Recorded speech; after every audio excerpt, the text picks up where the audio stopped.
Group of death পার করে super ফোরে ওঠাকে সফলতা হিসেবে দেখছে বিসিবি। মিডল অর্ডারে ব্যাটারদের পারফরমেন্স নিয়ে সমালোচনা থাকলেও জয়টাকেই বেশি গুরুত্ব দিচ্ছেন সাবেক ক্রিকেটাররা।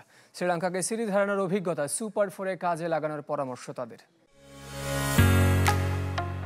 ঢালাইয়ের সেরা প্রিমিয়ার সিমেন্ট। অন্য দলের ঘাড়ে চেপে সুপার ফোরে বাংলাদেশ। সামাজিক যোগাযোগ মাধ্যম থেকে চায়ের আড্ডা এ নিয়ে আলোচনা কম হচ্ছে না। তবে কঠিন গ্রুপ পার হয়ে পরের রাউন্ড নিশ্চিত করাকেই সফলতা হিসেবে দেখছে বিসিবি।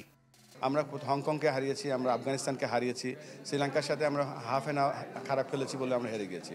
তো যোগ্যতার দল হিসেবে আমরা সেকেন্ড রাউন্ডে শুধু যাইনি, আমাদের যে এই টিমটা কনসিস্টেন্টলি ভালো খেলছে তারই বহিঃপ্রকাশ এটা।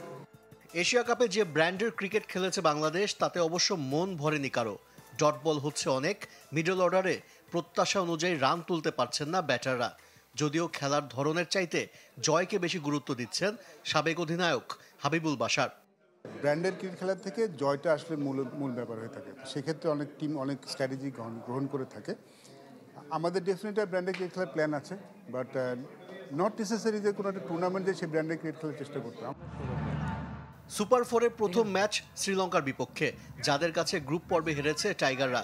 তবে মহাদেশীয় টুর্নামেন্টের আগে লঙ্কা বধের সুখস্মৃতি মনে করিয়ে দিলেন সাবেক অধিনায়ক।